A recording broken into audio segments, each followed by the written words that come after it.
Hola a todos, el día de hoy vamos a iniciar una nueva serie de videos de fisiología también. Esta vez va a ser de fisiología digestiva y vamos a empezar pues hablando primero sobre la organización general del aparato digestivo y unas generalidades de la regulación neurohumoral que este presenta. Muy bien, primero como siempre vamos a hablar sobre el fundamento, o sea, ¿para qué sirve el aparato digestivo como tal? ¿No? Así como vimos el respiratorio, que era muy importante, el aparato respiratorio, pues la función primordial era proveer de oxígeno al ser humano para que las células lo puedan utilizar para obtener energía. De igual manera, el aparato digestivo tiene una función similar, ¿no? Como nosotros sabemos, las células pues necesitan energía, ¿no? Entonces, esto la van a traer, la van a convertir desde moléculas, como en este caso la glucosa, la van a convertir en energía química, ¿no? Que nosotros conocemos como ATP. Este es parte del metabolismo, ¿no? Que se llama el catabolismo, ¿no? Entonces la célula necesita energía, convierte moléculas en energía química que luego la va a utilizar pues para hacer ciertos otros procesos celulares, ¿no? Ahora, ¿de dónde sale esta glucosa? Pues, ¿no? Que es lo más importante, ¿no? La glucosa va a poseer pues nuestros alimentos, ¿no? Entonces el cuerpo tiene que ver cómo es que llega de los alimentos a la glucosa. Esa es la principal función del aparato digestivo. Cómo hacer que de los alimentos podamos proveer nutrientes a nuestro cuerpo. Pues la principal función del aparato digestivo es de proveer de nutrición, ¿no? Tiene otras funciones que vamos a ver más adelante, como funciones inmunológicas, funciones de excreción, metabólicas, etcétera. Pero principalmente es cómo convertir alimentos complejos, o sea, con una composición compleja.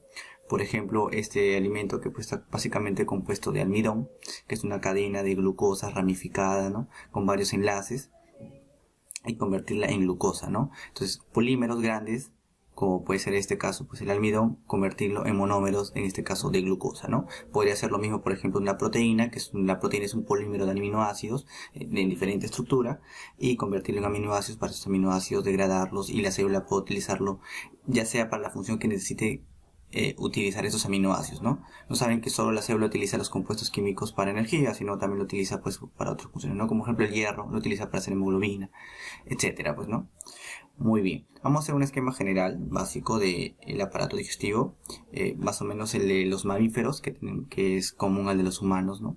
Principalmente, todo aparato digestivo tiene un tubo digestivo por el cual va a transitar los alimentos. Usualmente inicia en una parte anterior o inicial, que es como una cuchilla, que usualmente es la boca o el hocico del animal. Disculpen el dibujo que sea un poco primarioso. Esta cuchilla degrada hace digestión mecánica de los alimentos para triturarlo, y luego lo va a trasladar mediante un tubo que usualmente se conoce como esófago, y luego esto va a terminar en a un reservorio, ¿no? Este reservorio, que igual se conoce como estómago, va a ser como una licuadora, también va a ser como un esterilizador, ya que va a secretar ácido, y va a ser un reservorio, ¿no? Muy bien, luego esto se va a trasladar pues a un tubo común en el cual las glándulas anexas, que es el segundo componente del aparato digestivo. El aparato digestivo tiene dos componentes, el tubo digestivo y las glándulas anexas. Las glándulas anexas, en este caso, pues una que se encarga de suministrar detergente, que es el hígado, que va a secretar bilis, y otra que se encarga de suministrar enzimas para todo, ¿no? Por eso está el páncreas, ¿no? Secreta enzimas para todos. Muy bien, y luego vamos a tener una superficie que sea bastante extensa para poder absorber, ¿no? Y poder catalizar esas reacciones químicas, se puede absorber a la sangre, ¿no? De todos los nutrientes, ¿no? Ya sea macromoléculas, micromoléculas o micronutrientes, etcétera, ¿no? Muy bien, y luego esto tiene que terminar pues en un lugar que pueda incinerar estos residuos, poder desecar estos residuos para tratar de hacerlos lo más pequeños posibles y poder absorber mayor cantidad de nutrientes y terminar excretándolos, ¿no? Este es el esquema general de un aparato digestivo, ¿no? Que se puede encontrar pues en los mamíferos superiores, ¿no? Muy bien, en el ser humano pues el aparato digestivo es bastante similar. Pues acá tenemos el aparato digestivo de un ser humano.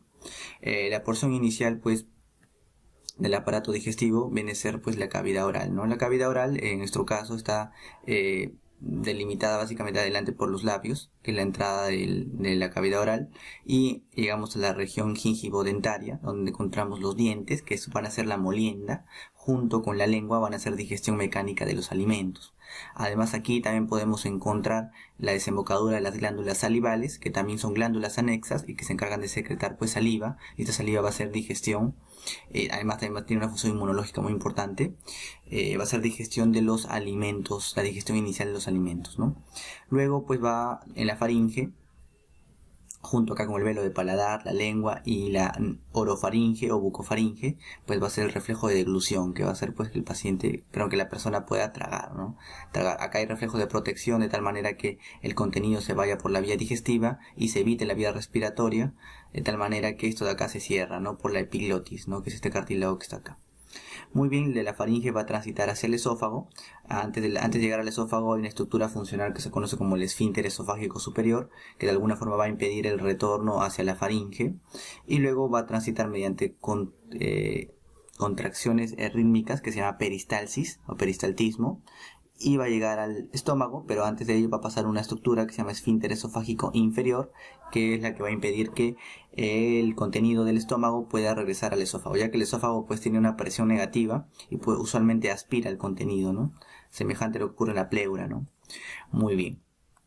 El estómago pues es un saco hueco, tiene una capacidad hasta incluso de 1,5 litros hasta de 2 litros. Vamos a hablar pues de la anatomía funcional, porque pues hay varios videos creo en el canal sobre anatomía del estómago. Muy bien, el estómago pues acá está llegando el esófago en esta región que se llama el cardias.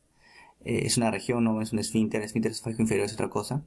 El cardias está llegando pues a la estructura más proximal, lo que comprende al fondo y al cuerpo del estómago, lo que conocemos en anatomía. Esta parte proximal principalmente es un reservorio, ¿no? Es un reservorio, y acá también es la parte donde se secreta el ácido clorhídrico, ¿no? En la parte más distal, que está el antro pilórico y ya el conducto pilórico, antes de llegar a la porción inicial del intestino delgado, que es el duodeno, encontramos acá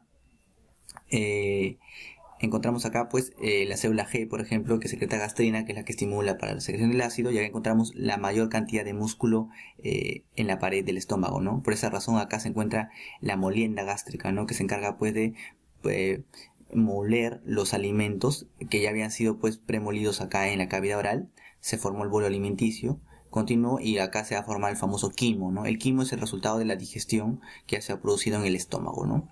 Luego acá el píloro de alguna forma evita que el estómago, cuando siendo la molienda, la comida no se vaya aún al duodeno, porque luego cuando llega el duodeno, en el duodeno el famoso complejo duodenal, acá están secretándose o llegando las secreciones pues de la parte biliar, del hígado y la vesícula biliar y del páncreas, ¿no? Junto a un conducto que se llama colédoco, termina acá en el duodeno. El duodeno, que es la parte inicial del intestino delgado. El intestino delgado, como sabemos, tiene 3 partes. La más pequeña y la inicial es el duodeno. Más o menos mide 25-28 centímetros o 12 pulgadas. Y acá está desembocando pues la mayor parte de secreciones, ¿no? Y acá pues hace la principal parte de digestión, ¿no? También se absorben algunos elementos, ¿no? Y luego del duodeno sigue el yeyuno, ¿no? El yeyuno y el ilion. El yeyuno y el ilion pues que más o menos mide de 6 a 7 metros. Y pues acá va a ser el principal lugar de absorción, ya que tiene una gran longitud y gran superficie absortiva, ¿no? Luego vamos a continuar con el colon. El colon, a semejante de un marco de un cuadro, alrededor dentro del abdomen, tenemos 7 partes aproximadamente. El ciego, que es la parte que está en comunicación con el ilion, que era la parte terminal del intestino delgado, tiene una válvula que se llama la válvula iliocecal. Esta válvula iliocecal impide que el contenido del ciego se regrese al ilion. Acá está el apéndice cecal. Bueno, luego del ciego continúa con el colon derecho, el colon ascendente hasta la flexura hepática, porque justo coincide anatómicamente con el hígado. Luego sigue con el colon transverso, que es la porción más larga, y luego continúa con el colon descendente. El colon sigmoides termina el recto y el conducto anal, donde acá encontramos el esfínter anal, que hay esfínter anal interno que es involuntario, que no lo manejamos nosotros, lo maneja el sistema nervioso autónomo, y el esfínter anal externo, que se encarga pues de la continencia voluntaria de las heces, ¿no? Muy bien. Entonces esa es la reseña pues general de la anatomía del aparato digestivo, ¿no? Muy bien. Otra cosa que debemos revisar es la circulación porta-hepática o la circulación esplácnica como tal, ¿no? Como sabemos, pues cuando se hace la absorción de nutrientes acá en el intestino, todos los nutrientes que se han digerido y lo que ya están casi en monómeros, pues van a acceder por la circulación venosa hacia una vena que se llama la vena porta. En realidad esta es la vena mesentérica superior, se va a juntar con la vena esplénica que viene del hígado, del vaso, y va a formar la vena porta hepática. La vena porta hepática da aproximadamente el 65% de sangre al hígado. El otro 25 o incluso 15% lo da pues la arteria hepática, ¿no? La arteria hepática común, que básicamente le da nutrición al hígado, ¿no? Entonces, ¿por qué se le llama porta, no? Porque esta vena porta luego va a formar nuevamente capilares, que se llaman capilares sinusoidales, y estos van a terminar drenando en una vena que se llama vena centrolobular, y esta va a ser recogida con las venas suprahepáticas hacia la vena cava inferior. Esa es la famosa circulación porta, que hay en pocos lugares en el cuerpo, ¿no? Uno es el riñón y el otro es la hipófisis, ¿no? Donde hay capilares, llega una vena que vuelve a formar capilares y luego termina siendo drenaje pues normal, ¿no?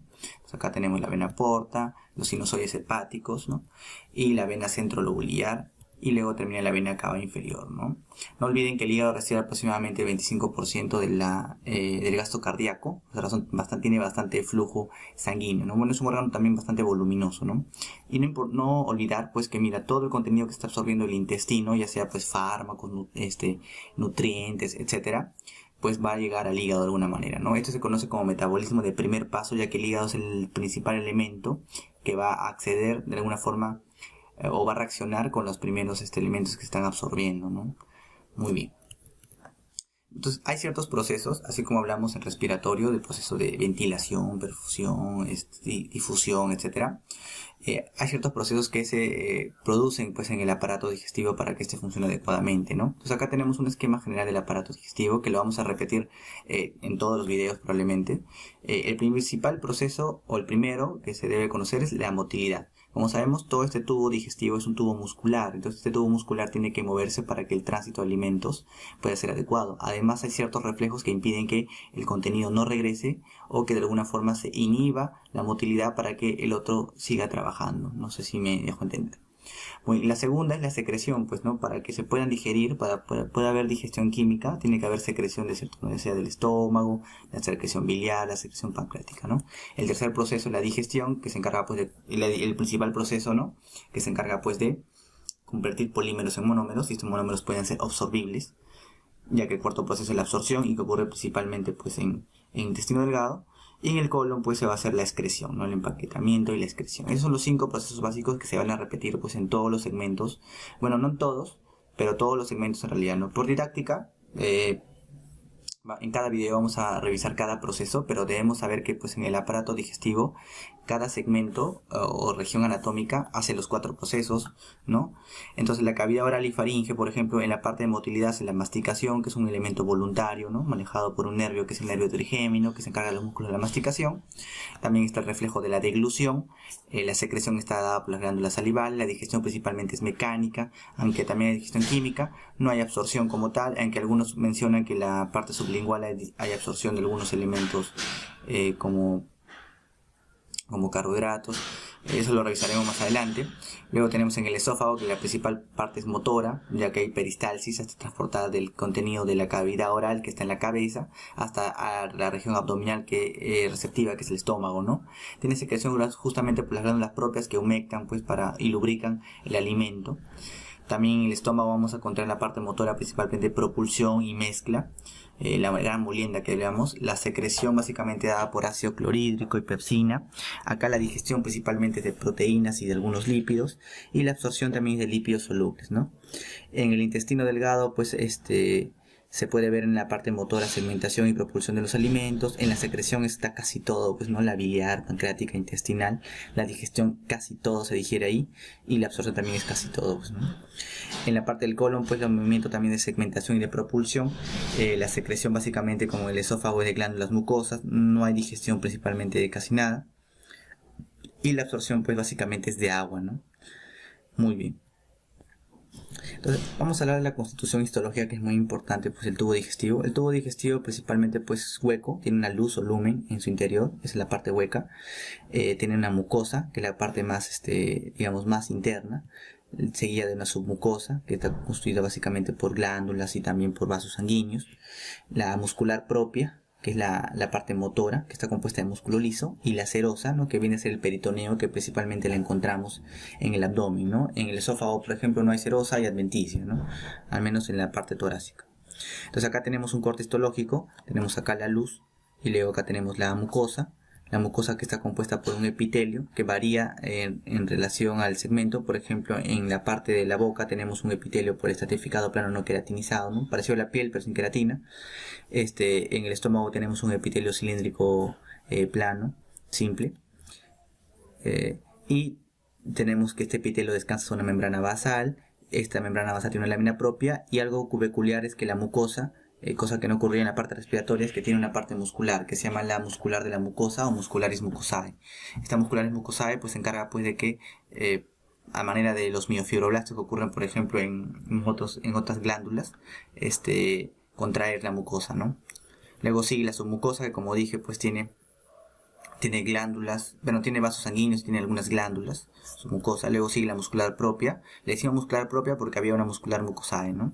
La muscular propia, que usualmente tiene dos capas de músculo dispuestas perpendicularmente. La primera es la circular interna, que es bien como si fuera un anillo concéntrico alrededor de la submucosa, y la longitudinal externa a manera de cintas paralelas al eje del intestino o del segmento del tubo digestivo, ¿no? Y luego sigue la serosa, que está contenida de mesotelio, en este caso el peritoneo, y muy bien, ¿no? Entonces la mucosa, pues vamos a ver que la mucosa, mira, acá tenemos un segmento de de alguna parte pues del intestino, y vemos acá que la mucosa pues tiene ciertas especializaciones celulares, ¿no? Entonces estas glándulas, por ejemplo, o criptas que podemos encontrar en el intestino delgado o grueso, tienen ciertas células especiales, ¿no? Tenemos una célula epitelial o absortiva que se encarga pues de absorber, ¿no? Es una célula que se para descamando, ¿no? Que tiene un tiempo de vida muy corto, de 3-4 días incluso. Una célula caliciforme que se encarga de secretar moco, como ocurría por ejemplo en el epitelio respiratorio. Una célula indiferenciada, que es la que va a dar a reproducir a la célula caliciforme y también a la célula epitelial. Una célula sustentacular también, la sostén. Una célula endocrina, ya que vamos a ver al final, vamos a ver que el aparato digestivo pues está mediado por ciertos reguladores neuromorales, y hay células que se encargan de producir estos mediadores, ¿no? Y una célula madre o progenitora que se encarga pues de reproducir todas estas células, ¿no? Como saben, la mucosa es un tejido que siempre está en renovación, de tal manera que pues siempre estas células están en constante cambio, ¿no?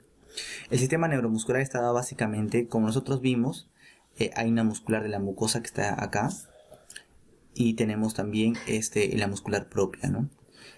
Entonces, en la submucosa vamos a encontrar un plexo nervioso que se llama plexo submucoso de Meissner, y entre las capas musculares vamos a encontrar un plexo que se llama plexo mioentérico o plexo de Auerbach.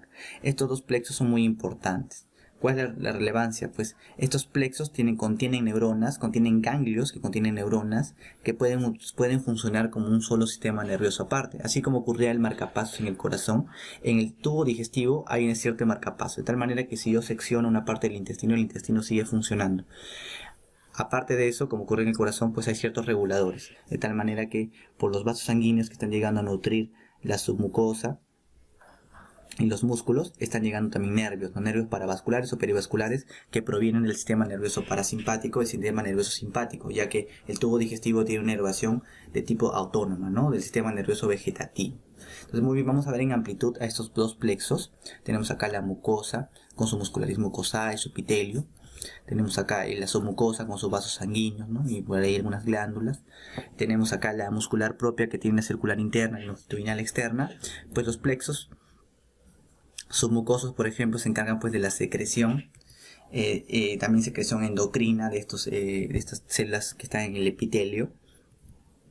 También encontramos en el epitelio receptores, mecanorreceptores sensibles a la distensión de la víscera, quimioreceptores sensibles, por ejemplo, a ciertas sustancias químicas irritantes. Y por ejemplo acá viene la inervación del sistema nervioso parasimpático, que se encarga, pues, el parasimpático solamente es estimulante de la digestión, ¿no? De la motilidad y de la secreción, ¿no? Y también acá está pues la inervación a los músculos, ¿no? Del simpático, llegan por ejemplo inervación usualmente inhibitoria de tanto la secreción como la motilidad. Y por ejemplo acá vemos como estas células propias esto es el plexo submucoso de Meissner, neuronas del plexo submucoso de Meissner, que tiene tantas neuronas como podríamos encontrar en el sistema nervioso central. Es un mini cerebro. Y acá tenemos pues las aferencias que están llegando al sistema nervioso somático. Como saben, pues hay ciertas irritantes o ciertos estímulos que van a hacerse conscientes y van a llegar, ¿no? Hay sensibilidad dentro de la mucosa gástrica, mucosa intestinal o del tubo gastrointestinal, ¿no? Muy bien, no olvidar que pues estas neuronas en realidad están interconectadas a manera de un sinsitio, ¿no? Entonces, a todo este complejo de plexo submucoso mesenterico, que tiene una integración propia y única entre ellos, eso se conoce como el sistema nervioso entérico. Entonces, el sistema nervioso entérico es un cerebro propio que tiene el tubo gastrointestinal. Muy bien. Entonces, el sistema nervioso autónomo va a ser un control extrínseco a este sistema nervioso entérico, ¿no? Entonces, acá tenemos el tubo digestivo gastrointestinal. Entonces, el sistema nervioso autónomo tiene dos divisiones, ¿no? Anatómicas, ¿no? Uno es el simpático y otro es el parasimpático, ¿no? El simpático va a provenir pues de la parte tóraco-lumbar o del tórax y la región lumbar. Del tórax van a emerger ciertos nervios que se llaman los nervios esplácnicos torácicos. Hay tres nervios esplácnicos torácicos. Hay un nervio esplácnico torácico mayor que viene de T5, T9, un nervio esplácnico torácico menor que viene de T10, T11 y un nervio esplácnico torácico menor.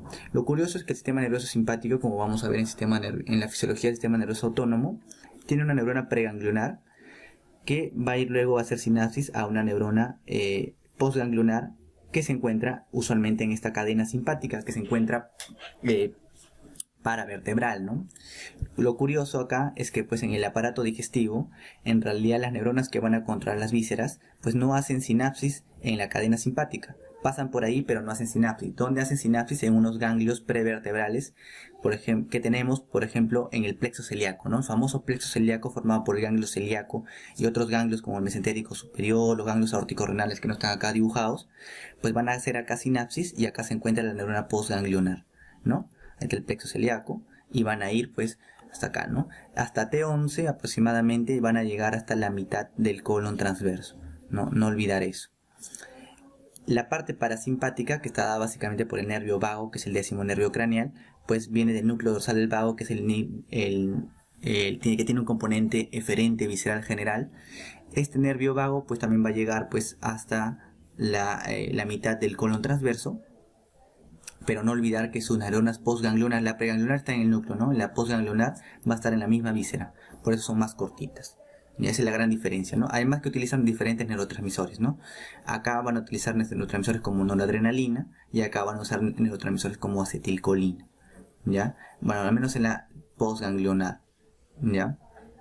Muy bien. La parte terminal, lo que falta, que es la otra mitad del colon transverso, el colon descendente sigmoides recto llano, pues está dado en la parte simpática por las raíces lumbares de L1 y L2, salen los nervios esplácnicos lumbares, que van a hacer sinapsis semejante en lo anterior, pero en un ganglio que se llama mesentérico inferior, y que luego también van a hacer sinapsis en otros ganglios, pero ya no provenientes de la médula, los nervios esplácnicos sacros. No olvidan los sacros con S de simpático, ¿ya? Y que van a llegar los dos pues a inervar estas regiones terminales ya del tubo gastrointestinal, ¿no?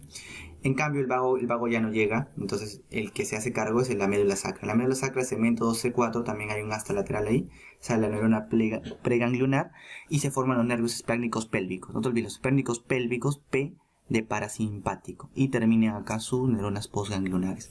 Es así como hay el control por el sistema nervioso autónomo. Muy bien. Ahora, para finalizar, vamos a ver la regulación neurohumoral, que es la segunda parte de esta clase de generalidades. Como saben, en realidad el sistema nervioso, el aparato digestivo tiene una regulación intrínseca por el sistema nervioso entérico, formado por el plexo mioentérico y el plexo submucoso y las neuronas que tenemos en esos ganglios. Tiene receptores que les llegan como quimioreceptores y mecanorreceptores, pues que tenemos en la mucosa, en el epitelio, incluso en el mismo músculo. Estos van a llegar al sistema nervioso entérico y pues van a, por estímulos como distensión o irritación, van a ser reflejos locales para estimular la motilidad, estimular la secreción o incluso inhibirla. Entonces el sistema nervioso entérico pues es un sistema local que no necesita el sistema nervioso ni central ni sistema nervioso vegetativo para poder actuar, ¿no? Eso es muy importante entender y lo que vamos a revisar bastante en los demás videos.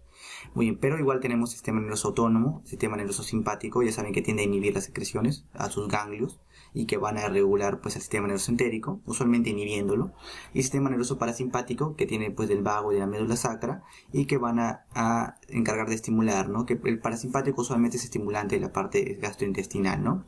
Van a haber reflejos mediados por el sistema nervioso parasimpático, no reflejos locales, ¿no? Como la deglución y defecación que está dado por el parasimpático, y reflejos visceroviscerales mediados por la parte simpática como el gastrocólico o el cólico ileal, ¿no? Que son reflejos solamente de inhibición, ¿no?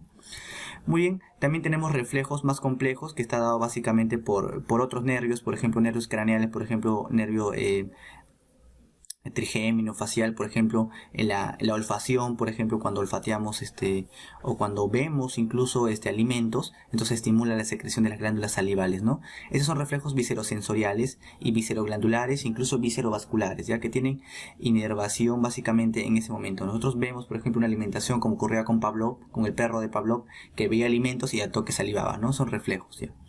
También tenemos reflejos viscerovasculares y visceromusculares, por ejemplo, ocurren, por ejemplo, cuando por ejemplo vamos a hacer la defecación o deglución, que son reflejos que tienen mediación por vía parasimpática, ¿no?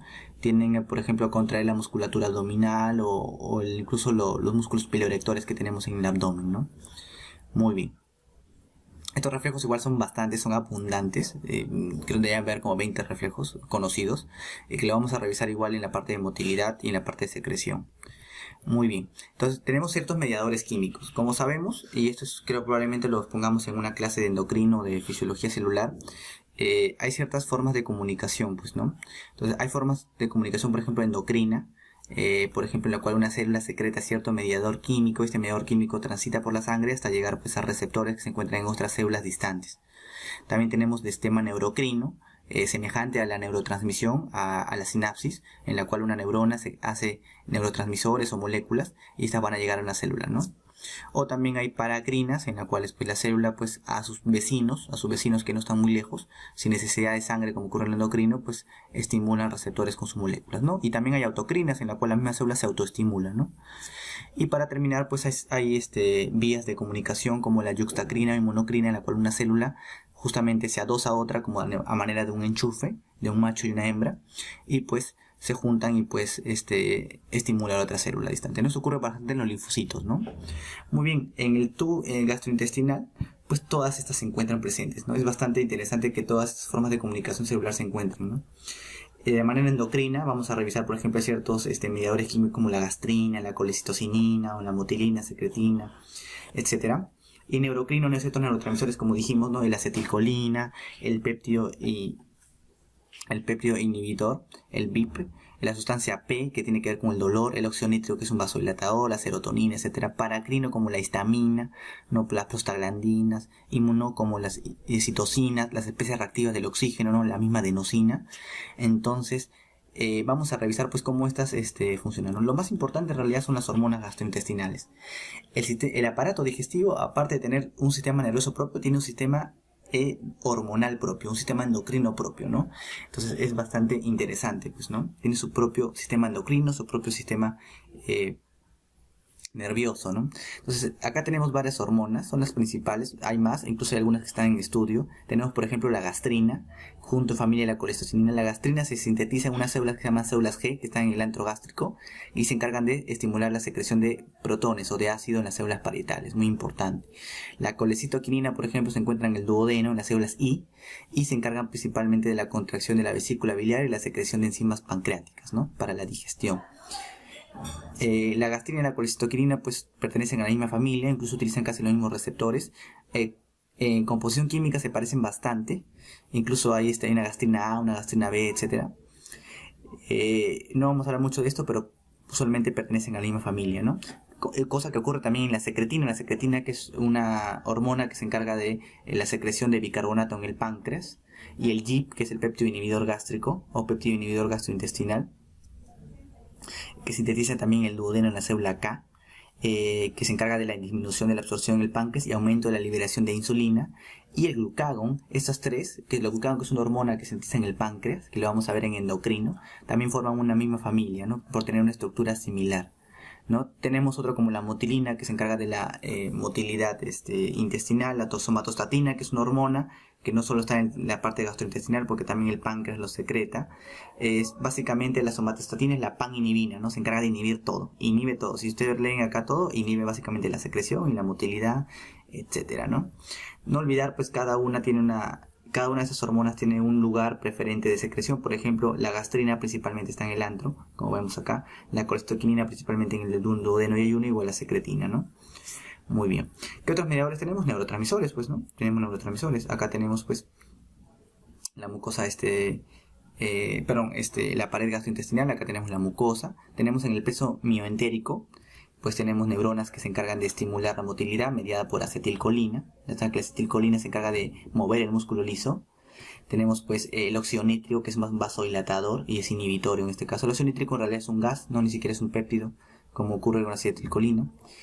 La sustancia P, que se ve usualmente en la transmisión del dolor local, ¿no? Se secreta por las células de acá, llega la sustancia P y llega pues a producir dolor, ¿no? Y también hay neurotransmisores, como saben, que están interconectados, neurotransmisores como la acetilcolina o la 5-hidroxitriptamina, que es el otro nombre de la serotonina, un neurotransmisor conocido, que básicamente interrelaciona a estas neuronas, ¿no? En el plexo submucoso de Meissner, pues tenemos células que estimulan la secreción mediada por acetilcolina, células que estimulan la secreción también por el BIP, por el péptido inhibidor vasoactivo, y por la sustancia P, que también medía dolor, ¿no? Y también que están interrelacionadas, ¿no?